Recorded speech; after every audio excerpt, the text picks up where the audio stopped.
Olá pessoal, tudo bem? Hoje nesse vídeo eu vou mostrar para vocês como que esse cliente aqui conseguiu aumentar 23% a eficiência energética dele, pensando apenas na engenharia, na concepção do projeto. Eu não estou falando aqui de tecnologia, aplicação de inversor de frequência, ventilador eletrônico, nada disso. Estou falando simplesmente em um projeto bem feito que pôde aumentar 23% a eficiência energética nesse projeto desse cliente.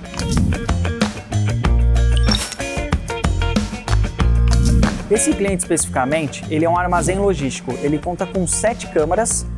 Um dos desafios, essas câmaras tinham que ser reversíveis, então elas têm que operar tanto para resfriados, em 2 graus positivos, 2 a 8, como em congelados, a menos 18. A câmara tem a carga térmica máxima de 45.000 kcal trabalhando a menos 18. Então nesse projeto, o primeiro ponto, nós decidimos por usar um rack em cada equipamento por uma questão de eficiência. Porque veja bem, imagina que o cliente tem, das 7 câmaras operando, ele tem somente 2 que estão operando em congelados e as outras 5 em resfriados.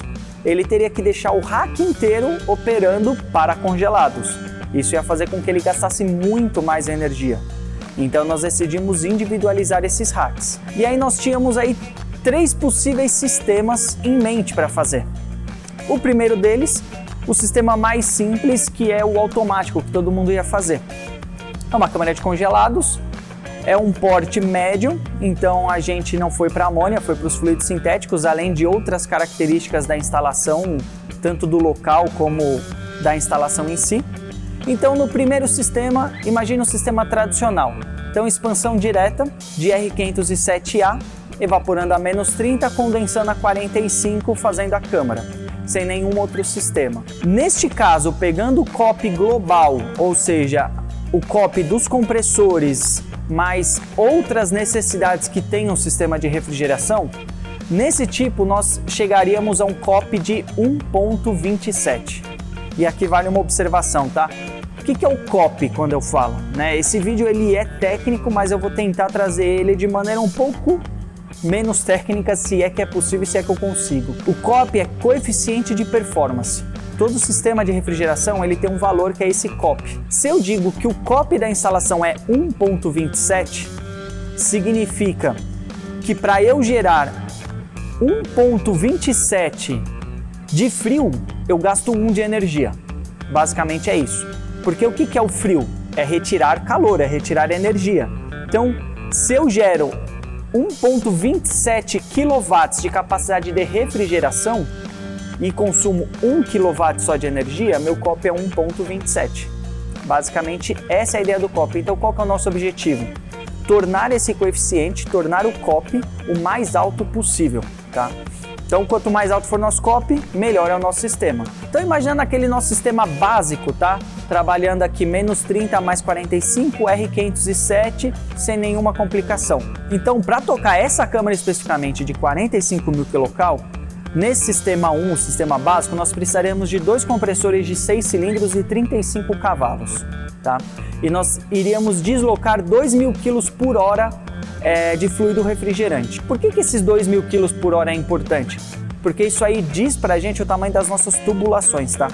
Quanto maior for seu deslocamento em massa, quanto mais quilos de gás você tiver que deslocar para trocar esse calor, maior são suas tubulações e principalmente maior é a sua carga de gás, que isso é sempre uma preocupação. O fluido refrigerante é caro, quanto menor, melhor, menos agride a atmosfera e tudo mais. Então vamos lá, 1.27 de COP e 2.000 kg aproximadamente de deslocamento em massa. E aí tem o sistema 2, que é este sistema aqui que nós propomos ao cliente. A partir de analisar todo o projeto dele, a gente viu que existia aí uma janela interessante de aumento de eficiência. Por que não subresfriar a nossa linha de líquido? Porque, veja, esse cliente tem 7 câmaras e ele tem a anticâmara. Então nós temos um chiller central que ele vai gerar glicol a menos 5 graus para fazer a refrigeração das anticâmaras, que são 2 a 4 graus. Então, se eu já tenho essa água gelada do glicol, por que não fazer um pré-resfriamento do meu fluido refrigerante, que é o que nós chamamos de subresfriamento da linha de líquido? Isso é mais ou menos como o turbo dos carros atuais, né? Então a gente pegava antes um motor 1.8 que gerava aí 140 cavalos. Hoje você gera esses mesmos 140 cavalos com o motor 1.0. Fazendo o que? Sobrealimentando eles. Você tem uma turbina que sobrealimenta o ar e aumenta a capacidade dele. Quando nós fazemos o subresfriamento da linha de líquido, que é esse pré-resfriamento, é exatamente como o turbo dos carros atuais. Você aumenta a eficiência e diminui todo o sistema de refrigeração. Por isso que, ao invés de usar os compressores 6 cilindros de 35 cavalos, para essa mesma capacidade, nós temos 2 compressores de 4 cilindros e 25 cavalos. Saímos de 35 cavalos, viemos para 25. Fazendo como? Utilizando esse trocador. Vocês podem ver que aqui é um rack de expansão direta. Então nós temos ali nossa sucção em linha de líquido que vai para os evaporadores. Só que nós temos também uma entrada e saída de água, que na verdade é um glicol, né? É um propileno glicol a -5. O que eu faço?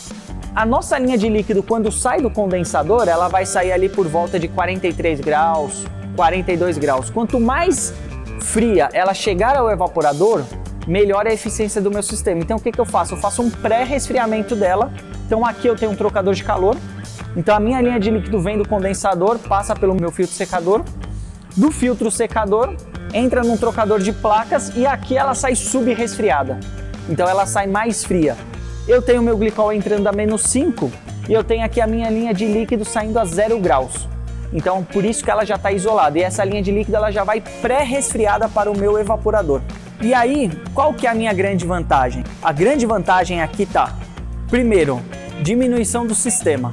Eu diminuo a minha tubulação, porque anteriormente eu tinha 2.000 kg por hora de fluido refrigerante que eu tinha que deslocar para conseguir fazer aqueles meus 45.000 kcal. Agora, com aproximadamente 1.200 kg por hora de fluido refrigerante, veja, muito menos, eu estou falando cerca de 40% menos fluido refrigerante que eu estou deslocando, eu consigo fazer a mesma quantidade de frio.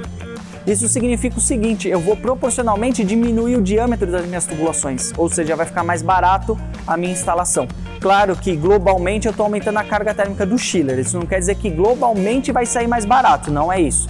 Mas aqui eu estou diminuindo as minhas tubulações de cobre, diminuindo muito a minha carga de fluido refrigerante, isso é muito importante, eu vou diminuir proporcionalmente isso e é muito caro. Eu tendo a ter uma pequena diminuição dos meus evaporadores, porque eu aumento o coeficiente de troca. Isso é uma característica termodinâmica, na verdade uma característica de transferência de calor, que como esse líquido chega mais frio, basicamente ele tem uma eficiência de troca melhor, eu tenho um pouco menos de área de evaporador. E claro, o principal, eu aumento a minha eficiência global do sistema.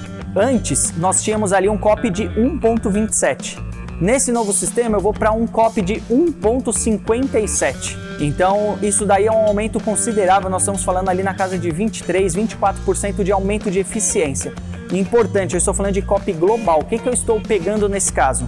Eu tenho aqui o consumo do meu rack, que está trabalhando a -30 de evaporação, 45 de condensação, estou pegando o consumo dos meus compressores, só que para eu refrigerar esse sistema, eu estou gastando também nos meus compressores lá do chiller do glicol. Então eu estou pegando também o que eu estou consumindo daquele compressor e eu ainda tenho mais um segundo item que eu estou consumindo, potência de bombeamento, porque aqui eu estou bombeando um fluido secundário, eu estou bombeando o glicol. Então eu também estou pegando uma parcela do que ele vai consumir da bomba. Somando o que ele vai consumir no compressor de alta do chiller, que está evaporando a -10 para gerar meu glicol a -5, mais o que ele vai consumir aqui, mais a pequena parcela da bomba, eu chego a esse COP global de 1.57. Então, 23% de aumento é muita coisa no sistema, ainda com outras vantagens. Por isso que eu sempre digo, é muito importante pensar, claro que tecnologia tem que ter, né? Aqui nós temos inversor de frequência no compressor, várias tecnologias que trazem eficiência energética, isso é indispensável. Só que não adianta você pegar, por exemplo, um motor de um Fusca e querer colocar tecnologia. Você vai melhorar a eficiência desse motor desse Fusca, mas ele vai continuar sendo um motor de Fusca. Você precisa pegar um motor moderno e colocar tecnologia. Então aqui nós temos um conceito moderno de instalação, nós temos um conceito de engenharia que almeja a eficiência energética e ainda temos a tecnologia. Então é importante agregar tudo isso, mas falando só de engenharia, a gente já teve um aumento de 23%, só de pensar num sistema mais eficiente para o cliente. Eu também costumo dizer que a eficiência energética do seu sistema é inversamente proporcional ao seu investimento. Quando você olha muito para o investimento inicial da sua instalação, você tende a comprar algo mais barato e quase sempre, 99% das vezes, o mais barato é o que gasta mais energia. E aí, no longo prazo, essa máquina aqui, uma vez que ligou, é o ano inteiro, 24 horas por dia, 365 dias no ano, funcionando e consumindo recursos, consumindo energia elétrica, consumindo pessoal de manutenção, a operação, né, do equipamento. Então ele está consumindo esses recursos e você precisa fazer um equipamento que consuma o mínimo de recursos possíveis. Bom, aí então eu mostrei aí comparativo de dois sistemas, né? Aqui nós optamos por fazer esse subresfriamento para aumentar a eficiência com glicol. Por quê? Porque o cliente já possuía glicol e ele tem uma instalação razoavelmente grande. Imagina um complexo que são 7 câmaras, cada câmara tem 43 metros de comprimento por 9 de largura e 12 ou 13 de pé direito, tá? De altura. São medidas aproximadas, são 7 câmaras, na frente você tem uma anticâmara. Imagina se eu tivesse um sistema central evaporando ali a -5, fornecendo refrigerante para todos esses racks. Eu ia ter uma carga de fluido refrigerante muito grande. Eu ia melhorar minha eficiência, mas por outro lado, eu ia aumentar o meu custo operacional com manutenção. E aí no final das contas o que interessa é o custo anual da sua operação, que envolve manutenção e o consumo ali de energia, de utilidades, né? Energia elétrica, água e tudo mais que seu sistema usa. Então, no global, a gente acredita que a melhor solução é usar o fluido secundário, nesse caso, para fazer essa refrigeração. Mas aí eu fiz um exemplo aí do terceiro sistema. Vamos supor que o cliente só tivesse uma câmara. E aí eu faria esse mesmo rack, só que eu teria um outro rackzinho do lado, que a função dele seria somente subresfriar a linha de líquido desse rack. E aí esse sistema 3 que eu mostro para vocês. Nós teríamos aqui o mesmo sistema, os mesmos compressores, só que aqui no nosso trocador de placas, ao invés de ser fluido secundário, a gente ia trocar calor com outro fluido sintético. No caso do exemplo, uma das melhores opções aqui é o R134A, e foi o que eu usei. Então eu tirei o glicol do outro chiller e estou colocando uma máquina somente para subresfriar essa. Nesse caso, a gente ainda aumenta mais ainda essa eficiência, né? Porque eu consigo subresfriar mais aqui, porque eu tenho um approach menor e eu também não tenho o consumo das bombas, né? Quando você trabalha com fluido secundário, infelizmente as bombas são um pênalti aí, né? Você tem um consumo maior de energia, porque você tem que bombear esse glicol, que ele tem uma viscosidade cinemática alta, é um produto um pouco chato de bombear, em resumo. Então, ó, nesse caso, a gente conseguiu passar por um COP de quase 1.7. Lembra? Então, a gente estava com o COP de 1.27. Fazendo o subresfriamento com glicol, a gente já aumentou 24% essa eficiência em relação àquele sistema 1. Se eu fizesse um sistema dedicado para cá, com expansão seca, eu já teria um aumento de 34% quase. A gente iria ali para 1.7 aproximadamente. Então, veja, somente pensando no projeto, pessoal. Só no projeto. Aqui a gente não fez porque, imagina, 7 racks, mais 7 racks fazendo subresfriamento, é muita carga de gás, é muito sistema, então a gente sempre se preocupa muito com a manutenção. Porque, claro, no projeto tudo é muito lindo, é novinho, tá tudo ok. Daqui 5 anos que é o problema, então a gente sempre procura fazer algo extremamente confiável, essa é a primeira premissa, e eficiente. Só que confiável vem primeiro. Então, nesse caso, eu acho que o glicol vence. E aí, para fechar o vídeo, eu trouxe uma ordem de grandeza, né? Porque a gente está falando de eficiência, aumenta 30, diminui 20, mas vocês têm uma ideia do tamanho da câmara, certo? A gente está falando ali, acho que é 43 por 9 por 12 ou 13 de altura. Uma ideia ali de tamanho dessa câmara. E aí eu peguei apenas uma câmara e fiz um estudo de consumo para vocês terem uma ideia. Então, olha só.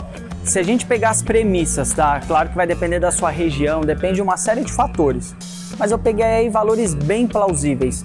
Se a gente pegar energia elétrica 60 centavos o quilowatt, né? Pegando impostos e tudo mais, um equipamento como esse aqui vai trabalhar minimamente 22 horas por dia, né? Nós temos ali alguns momentos em que chega na temperatura, em que você tem um degelo e tudo mais. Então, operando 22 horas por dia e 365 dias por ano, porque é uma câmara de conservação de produtos, isso nunca desliga.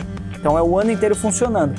Pegando essas premissas e um fator de utilização, o que é esse fator? A câmara ela tem uma carga térmica de 45.000 kcal, que é a capacidade do nosso equipamento, certo? Só que isso daí é no pico, nós calculamos sempre no pior cenário. Mas existe o fator de utilização, por quê? A câmara, em alguns momentos, a temperatura ambiente está mais amena, a circulação diminui dentro da câmara, então nós usamos um fator de 0,7, ou seja, eu estou considerando que a carga térmica real dela é 70%, ou seja, a minha máquina vai trabalhar a 70% de capacidade na média do ano, tá? Se eu pego esses itens e essas premissas e calculo o custo de energia elétrica, não estou nem falando de manutenção, de vazamento de gás, porque aqui a gente diminuiu muito a carga de gás, então o vazamento é mais barato, digamos assim. Então, pegando esse sistema, o sistema 1 ali, aquele nosso tradicional R507 menos 30 mais 45 sem subresfriamento, a gente está falando ali mais ou menos R$139 mil por ano de custo só de energia, tá? O que o cliente vai pagar todo o ano para a concessionária. O sistema 2, que é esse aqui, onde a gente subresfriou, mas só que a gente subresfriou usando propileno glicol, um fluido secundário que era o mesmo que estava sendo utilizado na anticâmara. Então, como a gente tem as bombas e tudo mais, tem uma eficiência um pouquinho inferior. Mesmo assim, a gente está falando ali de sair de 138 mil para 112 mil por ano. Já é algo bem considerável. E pegando o nosso sistema 3, que aí seria usando expansão seca com R134 para fazer esse subresfriamento, nós caímos para 104 mil. Então veja, só de pensar no projeto, né, pensar na melhor maneira, utilizar os melhores fluidos para cada aplicação, pensar em como montar isso em termos de engenharia, nós saímos de um consumo aí de quase 140 mil para 104 mil. São 35 mil no ano no bolso. Não sei para vocês, 35 mil para mim eu acho que é interessante, né? E o principal, que eu sempre falo, é payback. Quanto a mais custa a instalação? Eu vou te falar, uma instalação dessa, esses 35 mil por ano, detalhe, por câmara, hein? Não esqueçam, esse cliente tem 7 câmaras. O que ele investiu a mais no projeto, em 1 ano e meio aí, provavelmente isso já está pago, se não menos, tá? 1 ano e meio, 1 ano de payback, isso não é nada. Ou seja, investir mais no sistema saiu mais barato para esse cliente. Ele investiu um pouco mais, só que em 2 anos o sistema é muito mais barato. Imagina em 10 anos, sai muito mais barato, não é mesmo? Então é isso aí, pessoal. Eu quis trazer aqui esse equipamento, que tá lindo, inclusive merece aí um joinha no vídeo, porque esse equipamento tá muito legal. E ao invés de falar sobre o equipamento, eu quis falar um pouco sobre essa curiosidade de subresfriamento. Espero que tenha dado para entender. Eu sei que às vezes são termos muito técnicos e são complexos. Eu tento trazer aqui o mais mastigado possível, espero ter conseguido. E se ficou qualquer dúvida, por favor, deixa aqui nos comentários, vai ser um prazer responder, nos dar ideia aí de vídeos. E é isso aí, pessoal, muito obrigado e até a próxima.